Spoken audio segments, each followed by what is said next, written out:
Hey guys, welcome back to my channel. This is a quick tip Tuesday video, and on today's video I'm going to be showing you how you can copy and paste blocks in Gutenberg and Kadence blocks, and how you can actually copy a whole page layout into a completely different website. This is such a handy tool to use, and I use this all the time when creating my clients' websites. So the first thing I'm going to show you is how to copy a section or a row, duplicate that and paste it down below. I've been working on a sales page which is coming out shortly, and if I click on this section here, this is a row layout. We can see it's a row layout down below here where the navigation is. So if we wanted to copy this row and we wanted to maybe paste it further down below, most sales pages do have repeating patterns on it. We can do so. So there's two ways of doing that. You can either click on these three dots here and click duplicate. Once you click duplicate, there's a new row added down below, and of course you can click on these dots here, this drag tool, and you can drag it and paste it wherever you want. Or you can use these, which I really like, is the up and down tools. So you can click move down and then you can position it wherever you want. Now we don't want this here, so we are going to click on those three dots and we're going to remove the row layout. Another way of doing it is if you click on the row, if you're on a Mac, you can just click Command C. If you are on a Windows computer, I think it is Control C. Now you can see once I have clicked Command C, it has copied the row layout to a clipboard. So now this is in your clipboard, and you can go all the way down to the bottom, and let's say for example here we can just press enter, click here, and we can click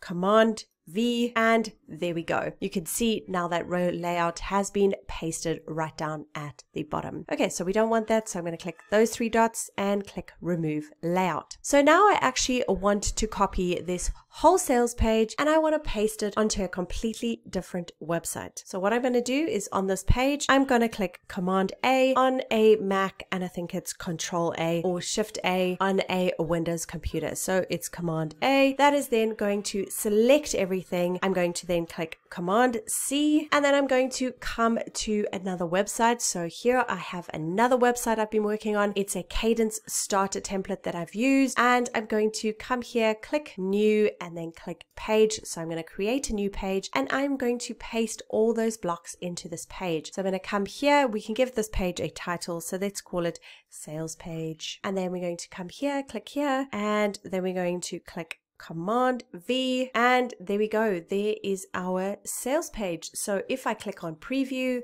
in a new tab, then we can see our sales page and all the blocks from the other website have been copied through.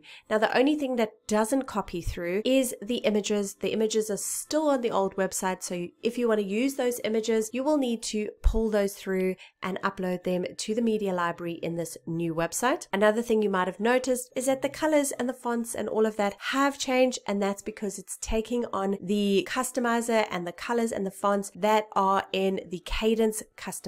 Okay, so I hope you enjoyed this quick tip Tuesday. If you liked it, give it a thumbs up and be sure to subscribe to my channel for more quick tips.